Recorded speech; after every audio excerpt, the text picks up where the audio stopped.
Now, this is the tactic of how CCP works, how they will operate to achieve their goals. So essentially, BGY is the blue, gold, and then you have the yellow. So blue means the connection towards all the media, or the connections through all of, you can say, technology-wise, how they are going to implement the media, how they're going to implement the control towards the West, how they're going to, you can say, change the public opinions. Now, gold, of course, we are talking about the money, how the CCP use the money to operate, and also, you can say, to spend on different things, to bribe, to buy, how they will use these as a part of the mechanism. And then you have yellow, which actually relates to sex, which actually relates to how they use these as an aspect, as a, you can say, a nature of a human to actually, you can say, to achieve the worst out of what can happen. And they will grab all the evidences of people colluding with them and then use these as a way to threat coming back towards these people that is going to collude and also make deals with them. So this is essentially the BGY. They are using this tactic for such a long time. You guys have previously shared. They are doing this all over the world. You know, of course, we are talking about the world organizations. You guys have mentioned about the WHO, about the media, and also about the medical institutes. These things is what the CCP had planned out for a long time ago. So like we have said, the CCP BGY the world in they spend a lot of money on these. So the first thing, like I've said, is the human rights organizations. And the second is actually media. The third, the medical institutions. We're already seeing the big pharmaceuticals. You have the World Health Organizations. And the fourth is actually the judicial system. So all these things, from what you can see on media, what you read, the news, to what you can eat, what you can have, what is all around your life, is actually, you can say, in a way is going to be impacted by the CCP because how they operate, how they put in the BGY scheme. Yeah, we can ask ourselves how many Epstein's Island are there in China, right? So as Mao said, as ordinary people, right, as deplorables, like the ordinary people from middle class, you don't even know it exists. All right, you don't even know it exists. And it only receive, as he said, it only receive those private jets and private airports. So if you look at Tibet is kind of like on a plateau, like where it's kind of hard to go. It's kind of hard to go from any major cities in China, right? And also the Tibetans were severely suppressed, oppressed. From the time when, like, before 1989, like when Hu Jintao was in power, I think, and a lot of Tibetans were persecuted, and they was strictly monitored, and you cannot really go to many places in Tibet. It's kind of far away. It's kind of like a bare place in a lot of people's mind. Like, it's not some place you go travel a lot, except for the religious journey or whatever. But it became a place where all these American elites, the people from Wall Street, a land without law, a land without any restriction, because that's the temptation that Miles talked about. That's a temptation where, like, you're when you're in the United States, when you're in the West, like those are punishable by life sentence or death. If you're for example have pedophilia, child abuse and sleeping with minors, but in China you can do whatever, right? It's out of reach, and nobody knows. But the price is the CCP is not kind enough to let you do that without paying them back. They will keep the tapes, they will keep the evidence, and from that point, those elites will be controlled. So it's not like it's not like those elites become powerful and then they develop, or how can I say that? It's not like they're perverts or they're whatever. They're They're basically being programmed, they're being, coerced to do the act. And once you are in there, once you committed it, you're controlled, right? And they prefer those kind of people to be in power because it's easy to control. They will do whatever you say. They will do whatever CCP wants you to do, right? That's how CCP infiltrated step by step.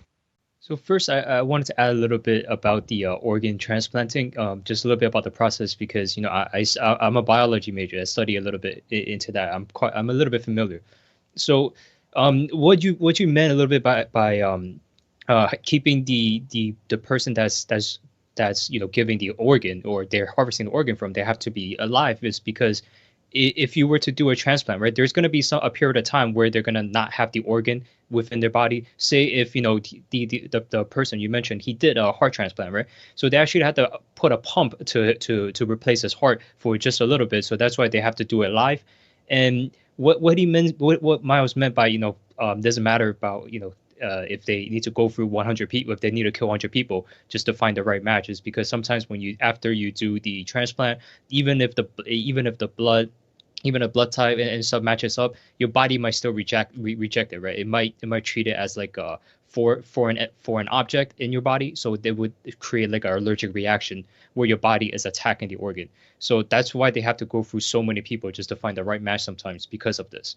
And it does pain me to know that I would assume to all of our that they would even think about killing so many people just to do this for these individuals, the top members of the CCP, the people the people who are laundering money for them, and anybody that that do business with that has any ties with them.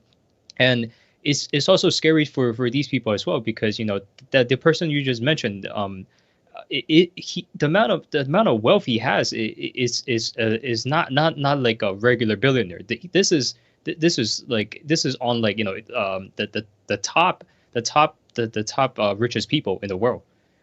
He's among the top richest people in the world. So for the CCP to be able to even have a handle on him, through having records of him getting organ transplants, and also through his family members, the run-ins with the little girls and even sometimes even little boys, right? So it just goes to see how the CCP manipulates human nature, and it turns the people to their darker sides. And that's something he has mentioned during the show is, if you provide these people in their respective positions, if say, you're one of the richest people in the world and you have an opportunity to get a transplant, you have an opportunity to sleep with little girls, it becomes very difficult for people to overcome that side of themselves, and which goes back to one of the sayings Miles has always told us, and is to have belief. Is you have to believe in something. Is because it gets increasingly more difficult as you're climbing the social ladder, because I don't think it's the wrong thing for people to strive for a better life, but they shouldn't be destroying they shouldn't be destroying so many other people's lives along the process, and in turn giving up their human side of themselves. It's appalling. And the one sentence he said was, Wang Qishan's girlfriend, Gao Yanyan, said to any American elites that China can serve you, right? Basically, you can get anything from China that you cannot get in the United States, because the United States is a civilized country. It's still have, freedom, basic freedom, human rights. But in China, there's not, which gives the access for those elites to, surpass any law and do, dirty deals, get money. Money comes the last, as Miles say, but also pedophilia, child abuse, virgins, girls, young girls, minors, and also organ harvesting.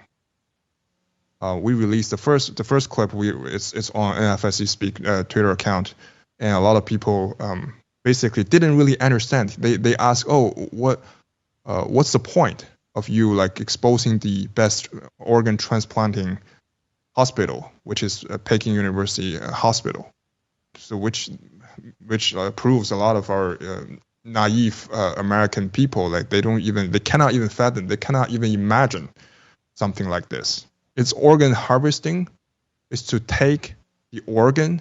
First of all, you need to match the blood and match the type of organs, for example, livers and kidneys. And in order to keep it good, so basically you are just taking an organ from the victim while he or she's alive and just leave them there to die, right? So that's murder. If you look at the CCP officials, they all live until like 90s, right? You look at if you look at Li Peng, if you look at the previous general secretaries, right? They die in their 90s, never die in their 60s, and they never die, but because they have unlimited supply of organs of those people. And you remember Mao said, they don't care if they need to kill 100 people, 100 young people to get the right match of livers and kidneys, right? So basically they have a lot of resources.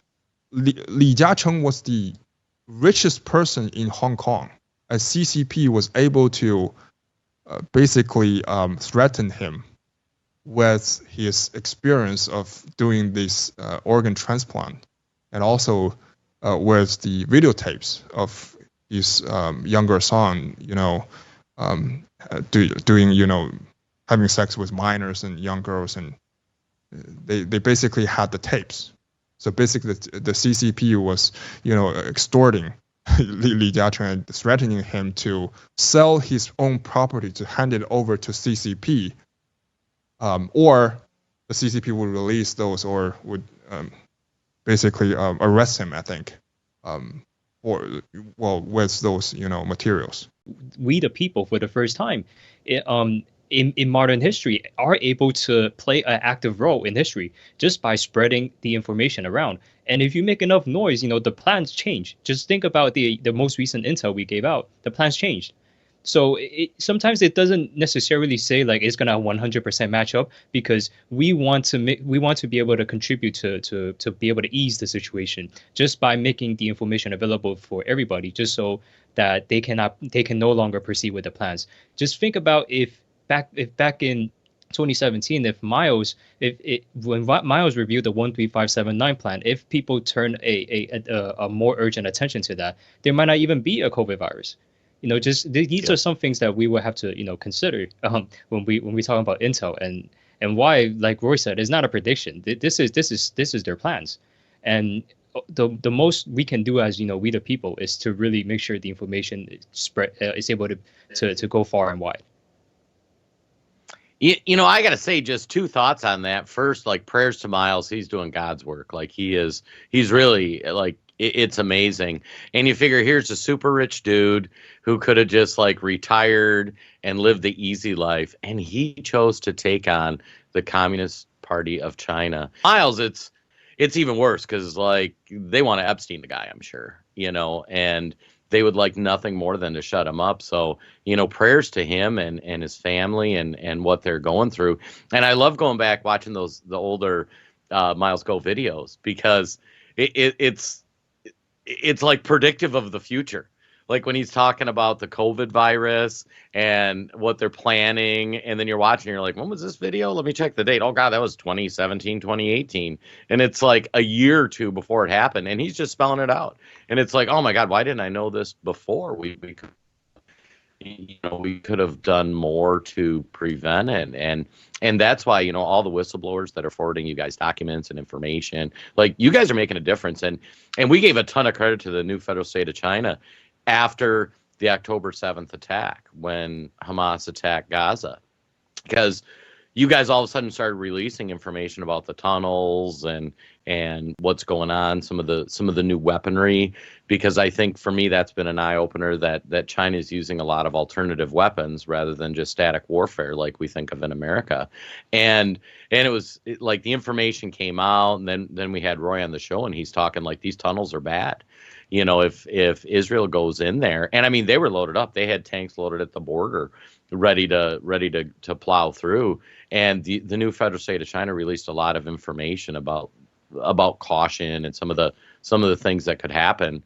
And sure enough, they stopped. And I mean, you guys changed the world. That's pretty remarkable.